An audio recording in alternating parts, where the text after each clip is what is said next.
Məktəb musiqi sahəsində uşaqlara ilkin təhsil verir. Azərbaycan xalq, klassik və dünya incəsənətinin ən yaxşı nümunələri əsasında şagirdləri formalaşdırır. Məktəbimizdə keçirilən bütün əlamətdar günlərə aid tədbirlərin əsas məqsədi şagirdlərin mənəvi və estetik tərbiyəsinin inkişafına yönəlmişdir.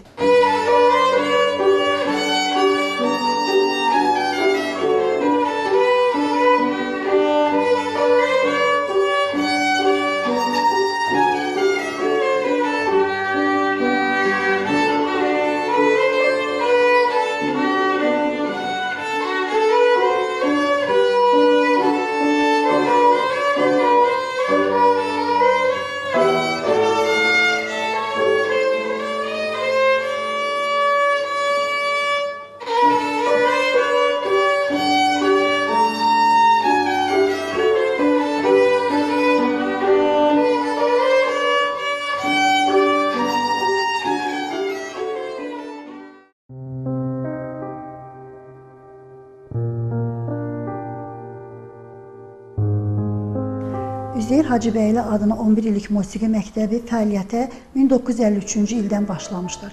Məktəb fəaliyyətə başladığı ilk dövrlərdə 7 illik musiqi məktəbi kimi fəaliyyət göstərirdi. 2011-ci ildən isə məktəbimiz 11 illik musiqi məktəbi adını almışdır. Məktəbimizdə hal-hazırda 720 şagird müxtəlif ixtisaslar üzrə təhsil alır. 190 müəllim bunların təhsil alması üçün əllərindən gələn səyləri var qüvvələri ilə çalışırlar. Məktəbimizdə 3 şöbə fəaliyyət göstərir. Xalq çalğı alətləri şöbəsi, fortepiano şöbəsi və nəzəriyyə şöbəsi. Xalq çalğı alətləri şöbəsinin nəzdində tar, kamança, qarmon və xanəndəlik sinifləri var. Fortepiano şöbəsinin nəzdində isə fortepiano və skripka sinifləri fəaliyyət göstərir.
Fəaliyyətə başladığı dövrdə məktəbimizin çox böyük nailiyyətləri olmuşdu.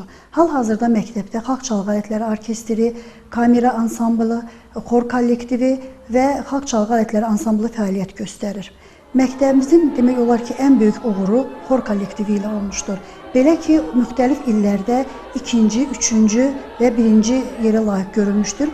Ən böyük uğurumuz isə 2007-ci ildə uşaq musiqi məktəbləri xor kollektivlərinin 5-ci Respublika müsabiqəsində 1-ci yerə layiq görülməyimiz olmuşdu. Məktəbimizin xor kollektivinin repertuarına təkcə Azərbaycan bəstəkarlarının əsərləri deyil, dünya bəstəkarlarının əsərləri də daxildir.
məktəbimiz Mədəniyyət və Turizm Nazirliyinin xətti ilə Respublikamızın müxtəlif bölgələrində keçirilən müsabiqələrdə uğurla çıxış edir. Keçən il Azərbaycanın müstəqilliyinin 20-ci il dönümünə həsr olunmuş Milli Alətlər üzrə Respublika Festivalında məktəbimizin Xalq Çalğı Alətləri şöbəsinin şagirdləri fəxri fərmana layiq görülmüşlər. Bundan əlavə muğam ifaçılarının Respublika müsabiqəsində xanəndəlik sinifinin şagirdləri diplom və fəxri fərmanla təltif edilmişlər.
Hər il yaradıcı insanların və dahi bəstəkarların yubileyləri qeyd olunur. Bu yubileylərdə şagirdlərimiz uğurla çıxış edirlər. Biz bu tədbirlərə şəhər ictimaiyyətinin nümayəndələrini və valideynləri dəvət edirik. Bu tədbirlərin keçirilməsində əsas məqsədimiz şagirdlərin vətənpərvərlik ruhunda tərbiyəsinə yönəldilmişdir. Hal-hazırda məktəbimiz Böyük Azərbaycan bəstəkarı Fikret Əmirovun 90 illik yubileyinə həsr olunmuş konsertə hazırlaşır və həmin bu konsertdə məktəbimizin orkestri, kamera ansamblı, xor kollektivi və ayrı-ayrı siniflərin şagirdləri iştirak edəcəklər.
Hər il tədbirlər planına uyğun olaraq pedaqoji şuranın və şöbələrin iclası keçirilir.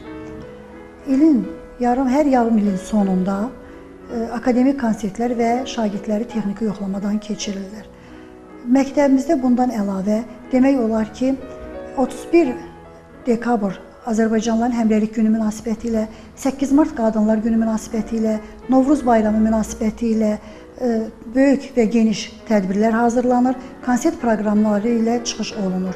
Bundan əlavə, şəhər sakinlərinin səmərəli vaxtının düzgün təşkil edilmək, maraqlı təşkil edilməsi məqsədi ilə şəhər sakinləri qarşısında böyük konsert proqramı ilə məktəbimiz çıxış edir.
Məktəb öz işini valideynlərin marağı əsasında qurmuşdur. Belə ki, biz hər il məktəbə qəbul etdiyimiz şagirdlər valideynlərin istəyincə ixtisasları seçilir və onlar həmin siniflərə qəbul olunur. Bu şagirdlərin içərisindən istedadlı şagirdlərimiz də çox olur. Bunlar hər məktəbi bitirdikdən sonra demək olar ki, musiqi təhsilinin ardınca gedirlər. Respublikamızın müxtəlif bölgələrində, musiqi kolleclərində və ali musiqi məktəblərində təhsillərini davam etdirirlər. Gələcəkdə məktəbimizi bitirən şagirdlərdən yəqin ki, tanınmış şəxsiyyətlər də yetişəcək və hal-hazırda belələri demək olar ki, var.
Mingəçevirdə fəaliyyət göstərən musiqi məktəbində çalışan müəllimlərin demək olar ki, 90% bizim məktəbin yetişdirmələridir. Biz bununla çox böyük fəxr edirik və çalışırıq ki, bundan sonra da məktəbimizi bitirən məzunlar bizim sənətimizi davam etdirsinlər və musiqinin daim inkişafına xidmət göstərsinlər.